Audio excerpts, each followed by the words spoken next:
Hello दोस्तों, तो कैसे हैं आप लोग। आई होप कि आप बहुत अच्छे होंगे। आपका बहुत बहुत स्वागत है हमारे यूट्यूब चैनल इंजीनियरिंग एक्सप्रेस पे। तो गाइज आज हमारा है lecture number 3 on heat transfer, यानी कि आज हमारा हीट ट्रांसफर पे लेक्चर नंबर 3 है।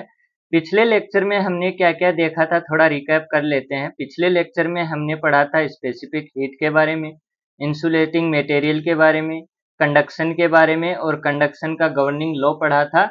और लास्ट में हमने पढ़ा था थर्मल कंडक्टिविटी, जहाँ पे एक छोटी सी मिस्टेक थी। मैंने आपको बता दिया था कि लिक्विड के अंदर आप टेम्परेचर बढ़ाएंगे तो आपकी कंडक्टिविटी क्या होगी, बढ़ेगी। मैंने ऐसा बोल दिया था, लेकिन ऐसा नहीं होगा। आपकी कंडक्टिविटी क्या होगी, घटेगी। क्यों घटेगी? क्योंकि आपके पास जब आप हीट देंगे किसी लिक्विड को तो उसके मॉलिक्यूल्स हैं वो क्या हो जाएंगे, दूर दूर हो जाएंगे, जिससे क्या होगा, कंडक्शन कम होगा। ठीक है, तो ये वाला करेक्शन वहां पे कर लेना। वैसे तो मैंने कमेंट बॉक्स में लिख दिया था, लेकिन मैं फिर से आपको बता देता हूँ। अगर लिक्विड में आप टेम्परेचर इंक्रीज करेंगे तो थर्मल कंडक्टिविटी क्या होगी, डिक्रीज होगी। ठीक है, यहाँ तक बातें हमने पिछली क्लास में कर ली थी। अगर इन बातों में कोई डाउट है तो आप कमेंट बॉक्स में पूछ सकते हैं, और उम्मीद करता हूँ कि आप ये बातें रिवाइज करके भी आए होंगे, क्योंकि अगर ये चीजें रिवाइज नहीं करी हैं तो आगे की चीजें समझ में आना मुश्किल होगा, और धीरे धीरे आपको सब समझ आना बंद हो जाएगा। ठीक है, तो आज हम बात करेंगे किस चीज की। आज हम बात करेंगे कन्वेक्शन हीट ट्रांसफर की, और हम बात करेंगे रेडिएशन हीट ट्रांसफर की। आज इन दोनों के बारे में बात होगी। मैं पहले ही बता देता हूं, आज हम इन दोनों का क्या जानेंगे, सिर्फ बेसिक्स। सिर्फ बेसिक्स देखेंगे, यानी कि इनके गवर्निंग लॉ देखेंगे, और ज्यादा कुछ नहीं देखेंगे कि कन्वेक्शन हीट ट्रांसफर होता क्या है, रेडिएशन हीट ट्रांसफर होता क्या है, और इनके गवर्निंग लॉ क्या है। बस हम इतना ही देखेंगे। इनको डिटेल में हम पहले कंडक्शन पढ़ के बाद में पढ़ेंगे, यानी कि अभी कन्वेक्शन और रेडिएशन दोनों अभी हमारे 30-40 मिनट में हो जाएंगे, लेकिन इनके ऊपर डिटेल में हम बाद में पढ़ेंगे। अकेला कन्वेक्शन हम 3-4 लेक्चर पढ़ेंगे, अकेला रेडिएशन हम 3-4 लेक्चर पढ़ेंगे, तो आपको वो टेंशन लेने की जरूरत नहीं है। आज जितना कंडक्शन में हमको चाहिएगा हम उतना पढ़ेंगे। ठीक है, तो सबसे पहले हमारे पास आता है कन्वेक्शन हीट ट्रांसफर। कन्वेक्शन आपको नाम से ही समझ आ रहा है, यहाँ पे क्या लिखा हुआ है, कन्वेक्शन। और कन्वेक्शन आपका कैसे बना? कन्वेक्शन आपका बना कंडक्शन, कंडक्शन प्लस आपका एडवेक्शन। इससे मिलके आपका क्या बना, कन्वेक्शन। कंडक्शन प्लस एडवेक्शन, यानी कि जहां पे कन्वेक्शन होगा वहां पे कंडक्शन होगा। कंडक्शन नेसेसरी कंडीशन है किसकी, कन्वेक्शन की। यानी अगर कहीं पे कन्वेक्शन हो रहा है मतलब कंडक्शन भी, अगर कम मात्रा में भी हो सकता है, कम अमाउंट में हो सकता है, ज्यादा अमाउंट में भी हो सकता है, लेकिन कंडक्शन वहां पे आपको देखने को मिलेगा। और एडवेक्शन क्या होता है? एडवेक्शन होता है आपके पास बल्क मोशन। एडवेक्शन क्या होता है? एडवेक्शन होता है आपके पास बल्क मोशन, बल्क मोशन, या फिर आप क्या बोल सकते हैं, फ्लूइड मोशन। ठीक है, अब आप देखें तो बल्क मोशन आपके पास कितने टाइप का हो सकता है? दो टाइप से आपका बल्क का मोशन हो सकता है, फ्लूइड का मोशन दो टाइप से हो सकता है। कैसे कैसे? या तो आपका नेचुरली हो सकता है, और या फिर आप क्या करेंगे, फोर्सफुली करवाएंगे। या क्या हो सकता है, फोर्सफुली हो सकता है। आ रही है बात समझ में? तो इसको आप क्या बोलेंगे, नेचुरल कन्वेक्शन। और इसको आप क्या बोलेंगे, इसको आप बोलेंगे नेचुरल कन्वेक्शन। और यहाँ पे जो होगा उसको आप बोलेंगे फोर्सफुली कन्वेक्शन। और दोनों का जहां पे मिक्सचर होगा, दोनों का जहां पे मिक्सचर होगा आप वहां पे क्या बोलेंगे, मिक्स्ड कन्वेक्शन। यानी कि मिक्स कन्वेक्शन क्या होगा, अगर नेचुरली भी हो रहा है और फोर्सफुली भी हो रहा है तो उसको आप क्या बोलेंगे, मिक्स कन्वेक्शन बोलेंगे। ठीक है, अब देखो, अब हमारे पास क्या है, अब समझते हैं सबसे पहले नेचुरल कन्वेक्शन। सबसे पहले क्या देखते हैं, नेचुरल कन्वेक्शन। नेचुरल कन्वेक्शन होता क्या है? नेचुरल कन्वेक्शन आपके पास क्या होता है, जैसे मान लो ये आपके पास क्या है, या आपके पास कोई प्लेट है, ठीक है, यह आपके पास क्या है, कोई प्लेट, और इसका टेम्परेचर कितना मान लिया हमने, Ts, और इसके ऊपर क्या है, इसके ऊपर एक फ्लूइड है आपका, ये फ्लूइड, ठीक है,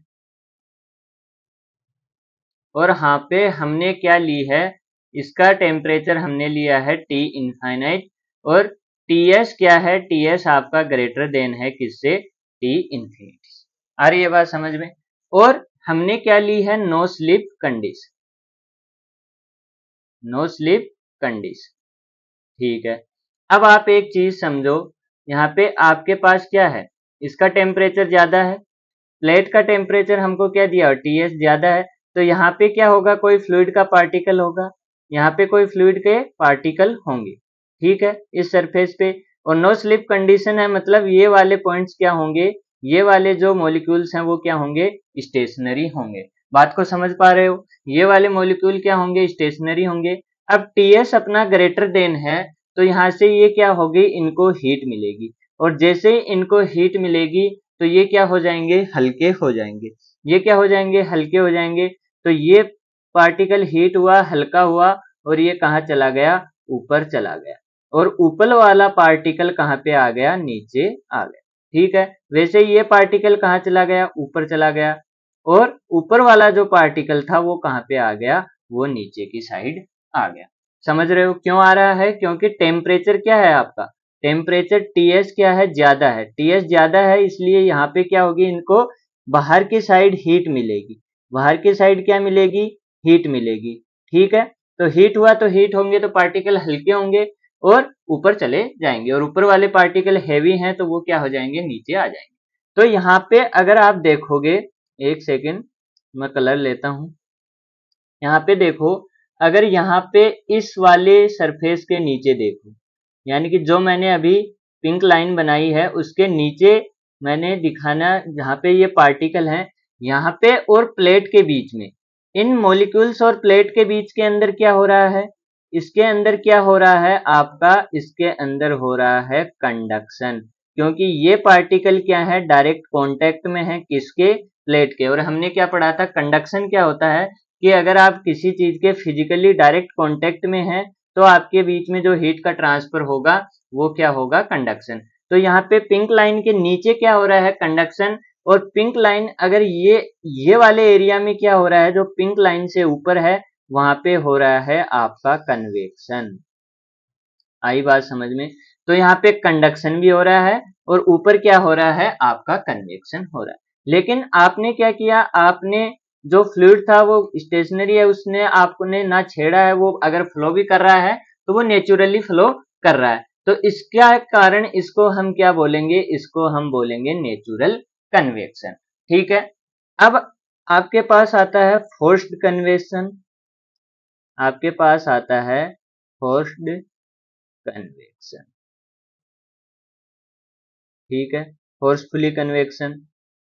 तो यहाँ पे क्या होगा, बात से ही आपको समझ में आ रहा है कि यहाँ पे आपके पास एक प्लेट होगी, ये आपकी प्लेट है, ठीक है, जिसका टेम्परेचर आपके पास Ts है, और यहाँ पे क्या है, फ्लूइड,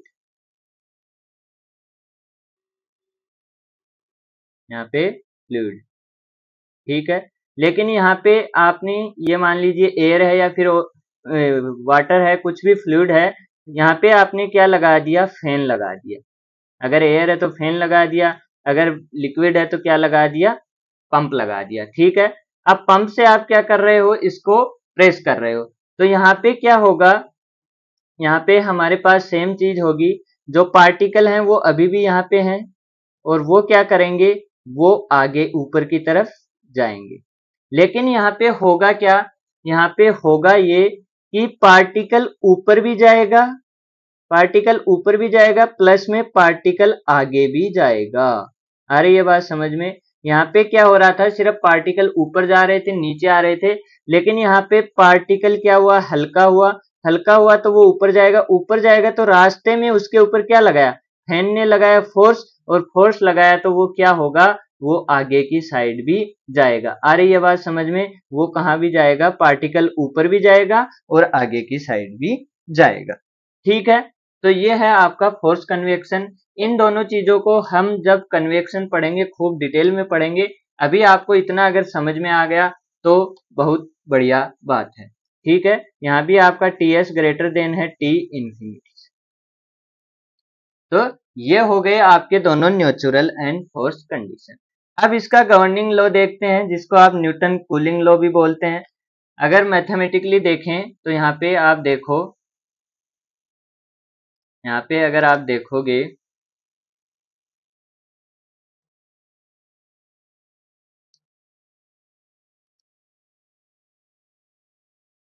एक सेकेंड, हाँ, यहाँ पे आप देखोगे तो हम क्या लिख सकते हैं, Q dot convection, Q dot convection, और वो किसके इक्वल होगा, क्यू डॉट कन्वेक्शन किसको बोलेंगे, क्या बोलेंगे आप, rate of convection heat transfer. ठीक है, कन्वेक्शन हीट ट्रांसफर।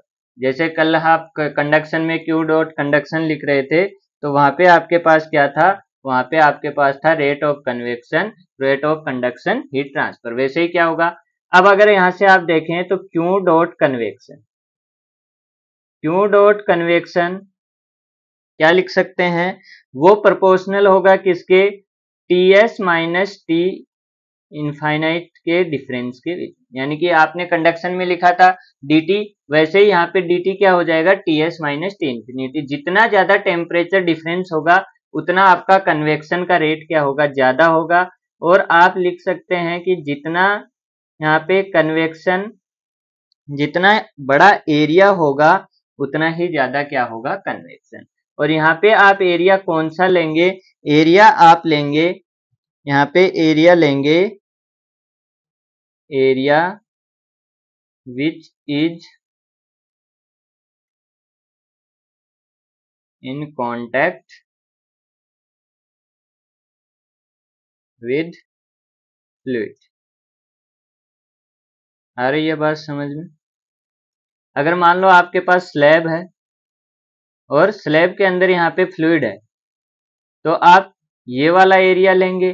अगर आपके पास क्या है, सिलेंडर है, तो सिलेंडर पे आपके पास फ्लूइड है, तो अगर यहाँ पे सिर्फ ऊपर की चारों साइड में फ्लूइड है तो ये वाला ऊपर वाला एरिया लेंगे, और अगर यहाँ पे भी आपके पास फ्लूइड है तो आप चारों ओर का एरिया लेंगे। आ रही है बात समझ में? तो यहाँ पे क्या होगा, एरिया जो जो कांटेक्ट में है किसके, फ्लूइड के, वो सारा एरिया हम यहाँ पे लेंगे।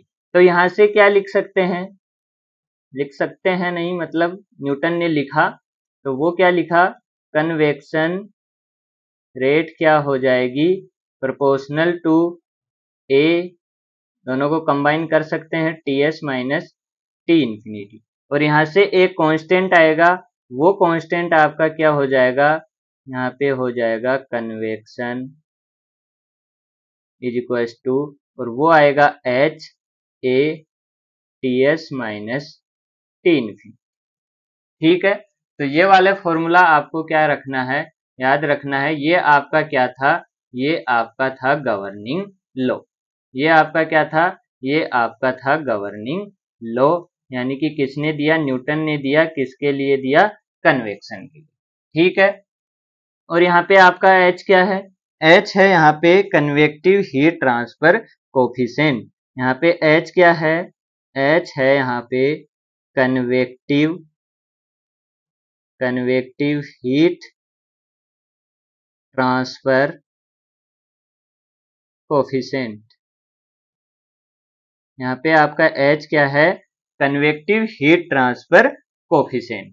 ठीक है, तो ये आपका क्या होगा, ये आपका है गवर्निंग लॉ। किसने दिया, आपके न्यूटन्स ने दिया, जो आपका क्या है, कन्वेक्शन गवर्निंग लॉ। अब यहाँ से अगर आप देखें तो Q की यूनिट क्या होगी, Q की यूनिट होगी आपके पास वाट। एक बार रुको, यहाँ पे क्या हुआ, अगर आप लिखेंगे Q डॉट अपॉन A, वो क्या बन जाएगा, वो बन जाएगा आपका फ्लक्स रेट, और यहाँ पे फ्लक्स बन गया, और यहाँ पे आपके पास क्या बन गया, H T S minus T infinity. तो फ्लक्स को आप ऐसे लिख सकते हैं। तो यहाँ पे क्या हो गया, ये हो गया वाट पर मीटर स्क्वायर, यहाँ पे एच, और यहाँ पे टेम्परेचर को आप लिख सकते हैं केल्विन में। तो एच की यूनिट क्या आ जाएगी, एच की यूनिट होगी वाट पर मीटर स्क्वायर केल्विन। तो ये आपके पास क्या आ गई, ये आपके पास एच की यूनिट आ गई।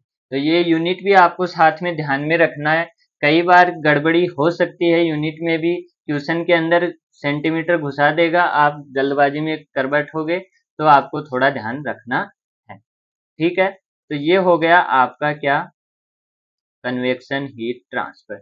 ये वाला फॉर्मूला आपको याद होना चाहिए। अब आपका एच किस किस चीज पे डिपेंड करेगा, अगर आपसे पूछा जाए कि आपका एच किस किस चीज पे डिपेंड करेगा, तो एच आपका किस किस चीज पे डिपेंड कर सकता है। पहला एच आपका डिपेंड कर सकता है टाइप ऑफ कन्वेक्शन। किस पे डिपेंड कर सकता है, टाइप ऑफ कन्वेक्शन पे, कि आपका कन्वेक्शन फ्री है या फोर्सफुली, आपका कन्वेक्शन फ्री है या फोर्सफुली। दूसरा आपके किसके ऊपर डिपेंड कर सकता है, ये दूसरा आपका डिपेंड कर सकता है टाइप ऑफ फ्लूइड पे, टाइप ऑफ फ्लूइड पे, कि आपका फ्लूइड लिक्विड है या गैस है। तीसरा आपके पास किस पे डिपेंड कर सकता है, ये डिपेंड कर सकता है आपके फ्लो पे, कि आपका फ्लो लेमिनार है, आपका फ्लो लेमिनार है या टर्बुलेंट है। ठीक है, ये आपका डिपेंड कर सकता है रफनेस पे, ये आपका सरफेस रफनेस पे, कि सरफेस रफनेस स्मूथ है या आपकी रफ है। ठीक है, और आपका ये डिपेंड कर सकता है ओरिएंटेशन पे, ओरिएंटेशन मतलब कि आपका जो सिलेंडर है, जैसे मान लो यहाँ पे ये हॉरिजॉन्टल है, वर्टिकल है, या फिर किसी एंगल पे है, तो इन सारी चीजों पे आपका एच क्या हो सकता है, इन सारी चीजों के अकॉर्डिंग आपका एच डिफरेंट डिफरेंट हो सकता है। ठीक है, तो ये है आपका छोटा सा इंट्रो किसका, कन्वेक्शन हीट ट्रांसफर का। इसको डिटेल में खूब पढ़ेंगे, आप टेंशन मत लो, इस पे खूब सारे क्वेश्चन भी होंगे, खूब सारी चीजें होंगी, एक लेक्चर में ये खत्म होने वाला नहीं है। यहाँ पे जितना आपको कंडक्शन में जरूरत पड़ेगी, एक आइडिया जो आपको चैप्टर को आगे प्रोसीड करने के लिए चाहिए, वो मैंने यहाँ पे बताया है। तो सबसे पहले हमने क्या बताया, कन्वेक्शन हीट ट्रांसफर में क्या होगा, कंडक्शन प्लस एडवेक्शन। एडवेक्शन आप किसको बोलते हैं, बल्क मोशन को, जो किस टाइप से हो सकता है, नेचुरली भी हो सकता है, फोर्सफुली भी हो सकता है। फिर नेचुरल की बात करी तो नेचुरल में आपके पास क्या होंगे, पार्टिकल ऊपर जाएंगे नीचे जाएंगे, प्लेट के साथ क्या होगा, पार्टिकल्स का कंडक्शन होगा, और फिर क्या होगा, कन्वेक्शन होगा। फोर्सफुली में पार्टिकल ऊपर भी जाएंगे, पार्टिकल आगे भी जाएंगे, और प्लेट के साथ क्या होगा, यहाँ भी इस लेयर पे कंडक्शन होगा, यानी कि यहाँ पे क्या होगा, नीचे की साइड कंडक्शन होगा। फिर हमने देखा न्यूटन्स लॉ, गवर्निंग लॉ, तो वो क्या था, आप क्या बोल सकते हैं कि आपके जो रेट है वो किसके प्रोपोर्शनल हो सकती है, टेम्परेचर के डिफरेंस के, और रेट आपकी किसके प्रोपोर्शनल हो सकती है, कांटेक्ट एरिया की। यहाँ पे लेंथ कितनी मोटाई का फ्लूइड है, क्या है, वो आपके पास मैटर नहीं करता है, आपका कन्वेक्शन रेट इन्हीं दो चीजों पे डिपेंड करता है। तो यहाँ से हमारे पास एक कांस्टेंट आया H, जिसको हमने बोला कन्वेक्टिव हीट ट्रांसफर कोफिशिएंट। तो यहाँ पे क्या हुआ, H कन्वेक्शन क्या हुआ, HA TS minus T infinity. TS किसका टेम्परेचर है, हायर टेम्परेचर, और T इन्फिनाइट किसका टेम्परेचर है, इन्वायरमेंट का टेम्परेचर। ठीक है, H की यूनिट हमने देखी वाट पर मीटर स्क्वायर केल्विन, और ये आपका किस किस चीज पे डिपेंड करता है, वो सारी चीजें हमने देख ली। ठीक है, अब हम बात करते हैं किसकी, अब हम बात करते हैं अपने रेडिएशन हीट ट्रांसफर। अब हम किसकी बात करेंगे, अब हम बात करेंगे रेडिएशन हीट ट्रांसफर की। तो ये आप बाद में पढ़ना, पहले मैं आपको बता देता हूँ थोड़ा इसका इंट्रो। यहाँ पे हमारे पास क्या होगा, यहाँ पे हमने 11th और 12th में आपने पढ़ रखा होगा कि आपके पास दो थ्योरी, पहली electromagnetic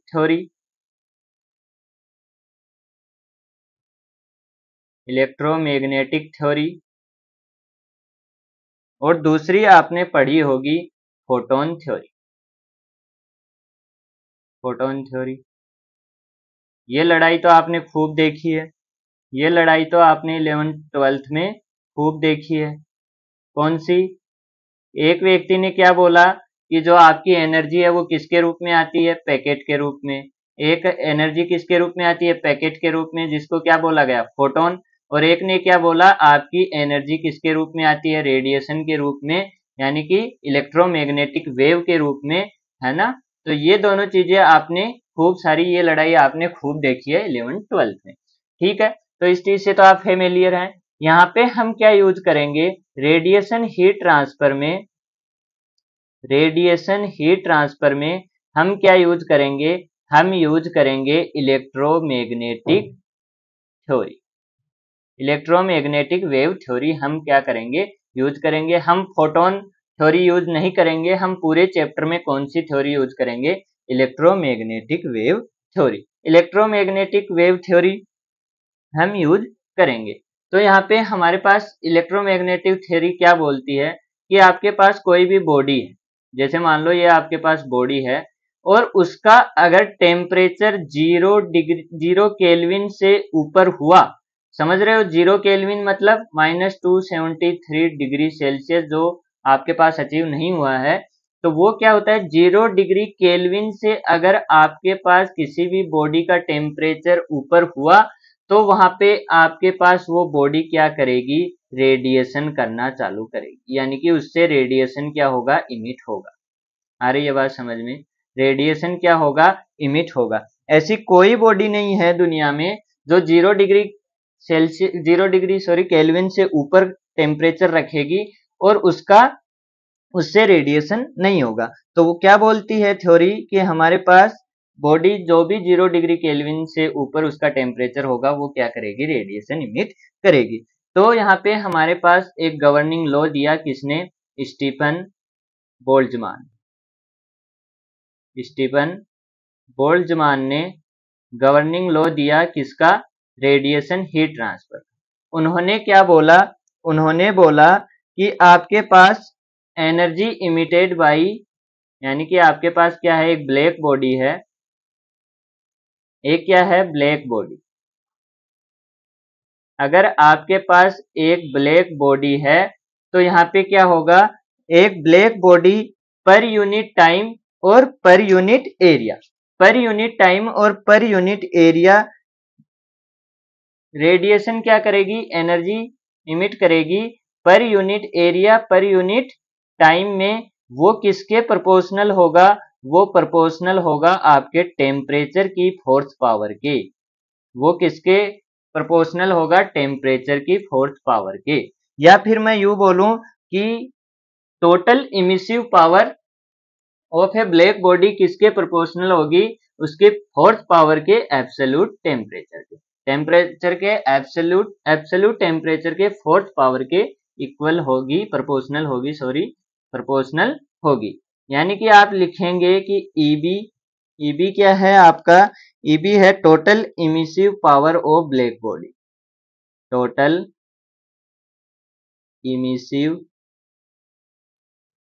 emissive power of a black body. वो क्या होगी? वो प्रोपोर्शनल होगा आपके पास टी की पावर 4। कहने का मतलब क्या है कि किसी ब्लैक बॉडी की emissive power of a black body किसके प्रोपोर्शनल होगी? उसके एब्सोल्यूट टेम्परेचर की फोर्स पावर के प्रोपोर्शनल होगी। तो यहां से आपके पास ईबी और एक कांस्टेंट निकल के आएगा जिसको आप बोलेंगे सिग्मा बी और टी की पावर 4, और इसकी यूनिट आप लिख सकते हैं वाट पर मीटर स्क्वायर। ठीक है, तो यहाँ पे सिग्मा बी क्या है? सिग्मा बी है आपके पास Stephen Boltzmann constant,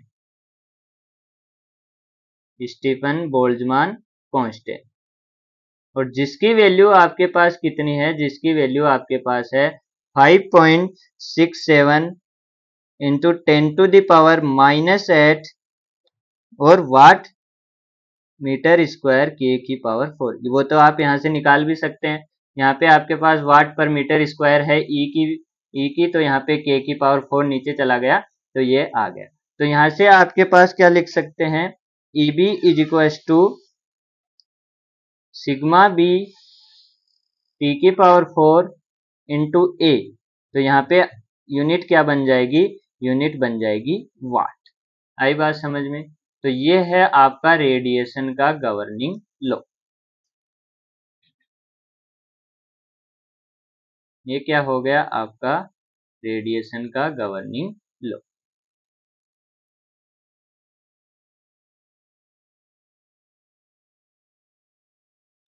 sigma B की वैल्यू आपको याद रखनी है, कई बार क्वेश्चन में नहीं दी जाएगी तो प्रॉब्लम हो सकती है, इसलिए ये वाली वैल्यू आपको याद रखनी है। सिग्मा बी की वैल्यू होगी आपके पास 5.67 इंटू 10⁻⁻8 वाट पर मीटर स्क्वायर केल्विन की पावर 4।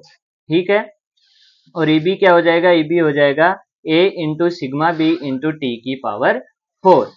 ठीक है, इतनी बात समझ में आती है। तो ये क्या हो गया इसका गवर्निंग लॉ। यहाँ पे आप लिखा हुआ पढ़ सकते हैं। आपके पास इलेक्ट्रोमैग्नेटिक वेव थ्योरी किसने दी थी, मैक्सवेल ने, और फोटोन थ्योरी किसने दी थी, प्लांक्स ने। तो रेडिएशन में हम कौन सी यूज करेंगे, इलेक्ट्रोमैग्नेटिक वेव थ्योरी। अगर कोई बॉडी आपकी टेम्परेचर 0 केल्विन से अबोव है तो वो क्या करेगी, वो रेडिएशन इमिट करेगी, किसके रूप में, इलेक्ट्रोमैग्नेटिक वेव के रूप में। तो यहाँ पे गवर्निंग लॉ क्या बोलता है, वो किसने दिया, स्टीफन बोल्ट्जमान ने। और स्टीफन बोल्ट्जमान क्या बोलते हैं, total radiation energy emit by a black body per unit time per unit area is directly proportional to fourth power of absolute temperature. जो अभी हमने बताया है, ये मैंने लिख के भी दिखा दिया ताकि आपको नोट्स बनाने में हेल्प हो जाए। तो total emissive power of a black body क्या हो जाएगी, is proportional to fourth power of absolute temperature. ठीक है। अब आपके पास आता है for non black body. Non black body के लिए आपके पास एक टर्म डिफाइन होती है जिसको आप बोलते हैं इमिसिविटी, जिसको आप क्या बोलते हैं, इमिसिविटी। और इमिसिविटी क्या होती है, इमिसिविटी होती है आपकी emissive power of non black body और इमिसिव पावर आपकी ब्लैक बॉडी। तो यहाँ पे क्या आ जाएगा, E T is equal to emissivity of E B. ठीक है। अगर नॉन ब्लैक बॉडी है, ये आपके पास क्या है, ये आपके पास है नॉन ब्लैक बॉडी, ये आपके पास क्या है, नॉन ब्लैक बॉडी है। तो यहाँ पे आपके पास इमिसिविटी डिफाइन होगी और इमिसिविटी की वैल्यू कितनी होगी, वो होगी लेस देन 1। तो यहाँ से ईटी क्या आ जाएगा, इमिसिविटी इंटू ई बी, यानी ब्लैक बॉडी की इमिसिव पावर इंटू इमिसिविटी। ठीक है। इन पे आपको ज्यादा ध्यान नहीं देना है, सिर्फ आपको अभी समझना है और याद रखना है।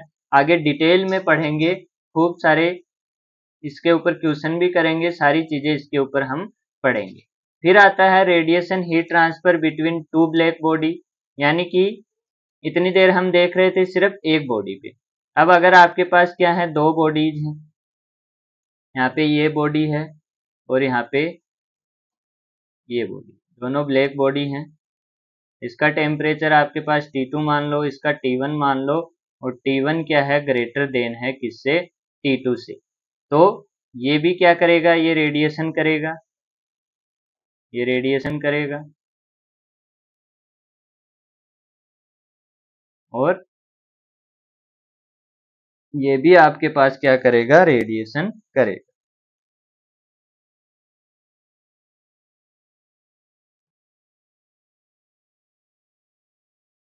ठीक है।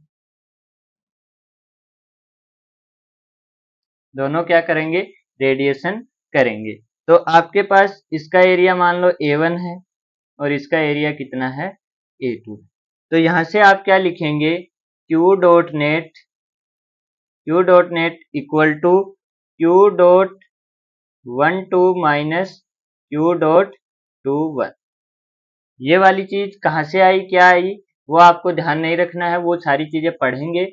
अभी के लिए आपको सिर्फ इतना याद रखना है Q dot 12 minus Q dot 1। इसका मीनिंग क्या है कि आपके पास बॉडी नंबर 1 से बॉडी नंबर 2 पे कितना रेडिएशन हो रहा है और बॉडी नंबर 2 से बॉडी नंबर 1 पे कितना रेडिएशन हो रहा है। अब यहाँ से आपके पास क्या आएगा, यहाँ से आपके पास आएगा Q net is equal to, यहाँ पे होगा A1 F12 sigma B T1 की पावर 4 माइनस T2 की पावर 4। ठीक है, और F12 क्या है आपका, F12 है आपका शेप फैक्टर। शेप फैक्टर इसका क्या मतलब है, अब यहाँ पे क्या हो रही है, रेडिएशन हो रही है, लेकिन रेडिएशन क्या है, रेडिएशन तो चारों साइड हो रही है, यानी कि हर साइड क्या हो रही है, रेडिएशन हो रही है, लेकिन इस बॉडी पे आपकी कितनी रेडिएशन जा रही है, यानी कि वो वाला पार्ट इतना ही होगा, तो वो वाला उसको आप क्या बोलेंगे, शेप फैक्टर। इसको निकालने का एक मेथड होता है, वो सारी चीजें पढ़ेंगे। तो यहाँ पे क्या होता है, F12 क्या होगा आपका शेप फैक्टर बोलो, या फिर आप इसको क्या बोल सकते हो, व्यू फैक्टर। तो समझने का मतलब ये है कि शेप फैक्टर क्या होगा, शेप फैक्टर कितना रेडिएशन सामने वाली बॉडी पे जा रहा है।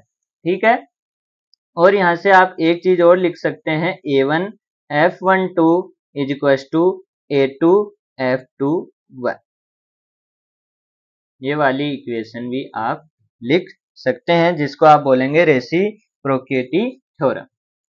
अब आता है आपके पास radiation heat transfer between non black body, यानी कि एक आपके पास ये वाली बॉडी है जो क्या है, नॉन ब्लैक बॉडी है, टेम्परेचर T1 है, एरिया A1 है, और दूसरी बॉडी है आपके पास ये वाली, ये भी आपके पास क्या है, नॉन ब्लैक बॉडी, और टेम्परेचर क्या है, T2 है, और एरिया क्या है, A2 है, और T1 क्या है, ग्रेटर देन है T2 से।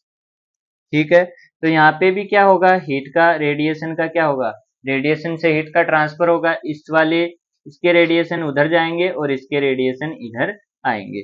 तो यहाँ पे आप क्या लिखेंगे, यहाँ पे आप लिखेंगे Q dot net is equal to, और वो कितना होगा, A1 Fg12 sigma B T1 की पावर 4 माइनस T2 की पावर 4। ठीक है, और यहाँ पे Fg क्या है, Fg क्या है, interchange factor. Interchange factor, interchange factor का मतलब यही है कि ये वाली बॉडी इसको कितना रेडिएशन दे रही है और ये वाली बॉडी कितना रेडिएशन दे रही है।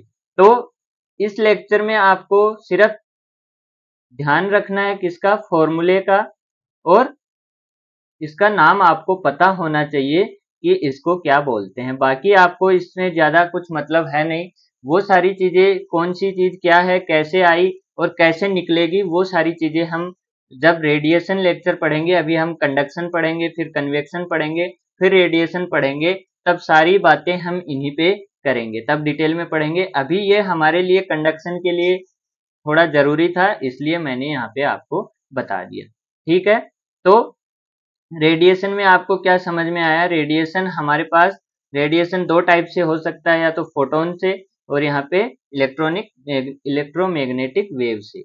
तो हम कौन सा कंसीडर करते हैं, इलेक्ट्रोमैग्नेटिक वेव से। और हमारे जो मैक्सवेल हैं वो क्या बोलते हैं कि अगर 0 डिग्री केल्विन से आपके पास क्या है, अबाउट टेम्परेचर है किसी भी बॉडी का, तो वो क्या करेगी, वो रेडिएशन इमिट करेगी। रेडिएशन इमिट करेगी, तो बोल्ट्जमान ने आपको गवर्निंग लॉ दिया रेडिएशन हीट ट्रांसफर का, और क्या बोला, टोटल इमिसिव पावर है किसी भी ब्लैक बॉडी की, वो प्रोपोर्शनल होती है किसकी, एब्सोल्यूट टेम्परेचर की 4th पावर के। तो वहां से आपके पास क्या आया, वहां से आपके पास आया total emissive power of a black body, वो किसके प्रोपोर्शनल, T की पावर 4 के, जहां से कांस्टेंट आया सिग्मा बी, और सिग्मा बी क्या है, स्टीफन बोल्ट्जमान कांस्टेंट, जिसकी वैल्यू है आपके पास 5.67 इंटू 10 टू द पावर -8 वाट पर मीटर स्क्वायर केल्विन की पावर 4। ये वाली वैल्यू आपको याद रखनी है। अगर आप वाट में देखेंगे इमिसिव पावर को तो वो क्या आ जाएगा, A into sigma B into T की पावर 4। ये आपके पास सिंगल बॉडी के लिए था। अगर नॉन ब्लैक बॉडी के लिए निकालना है तो वो क्या हो जाएगा, वो आपके पास हो जाएगा इमिसिविटी और यहाँ पे मल्टीप्लाई कर देंगे इसको ब्लैक बॉडी की इमिसिव पावर को। तो यहाँ पे आपके पास आ जाएगी for single non black body के लिए। फिर हमने देखा heat transfer between two black body, जहाँ पे आपके पास फॉर्मूला क्या था, फॉर्मूला था आपके पास A1F12 सिग्मा बी T1 की पावर 4 माइनस T2 की पावर 4। और जहाँ पे F12 क्या था, शेप फैक्टर और व्यू फैक्टर। और फिर हमने देखा radiation between two non black body, जहाँ पे आपके पास फॉर्मूला क्या था, A1FG12 सिग्मा बी T1 की पावर 4 माइनस T2 की पावर 4 और FG क्या था, इंटरचेंज फैक्टर। ठीक है, तो ये मैन पूरा अगर समरी करूं तो वहां आपके पास क्या है, Q net is equal to क्या होगा, A सिग्मा बी और T की पावर 4। अगर दो बॉडी हैं तो T दोनों का क्या हो जाएगा, डिफरेंस हो जाएगा, और दो बॉडी हैं तो उनके बीच में एक फैक्टर वाली टर्म भी आ जाएगी। ठीक है, तो मेन फॉर्मूला आपका यही है जो आपको याद करना है अभी के लिए। तो ये था हमारा आज का लेक्चर, जिसके अंदर हमने क्या क्या पढ़ लिया। हमने पढ़ लिया convection heat transfer and radiation heat transfer. I hope कि आपको दोनों अच्छे से समझ में आए होंगे। अगर अच्छे से समझ में आए हैं तो वीडियो को लाइक करो, चैनल को सब्सक्राइब करो और इन दोनों को पढ़ के जरूर आना। अगर आप पढ़ के नहीं आओगे अगले लेक्चर में तो आपकी दिक्कत होना चालू हो जाएगी, मैं पहले आपको बोल रहा हूँ, क्योंकि ये सारी चीजें इंटर रिलेटेड हैं। अगर एक चीज भी मिस हुई तो आगे वाली चीज समझ में नहीं आएगी। इसलिए पीछे के जितने भी लेक्चर हुए हैं वो सारे रिवाइज करके आना। अगर आप नोट्स भी नहीं बना रहे हो तो भी आपको एक बार पढ़ के जरूर आना है। ठीक है, तो आज के लिए इतना ही रखते हैं। अगर वीडियो अच्छी लगी हो तो वीडियो को लाइक कर देना और भी दोस्तों को शेयर करना। मिलते हैं अगले वीडियो में, तब तक के लिए जय हिंद जय भारत।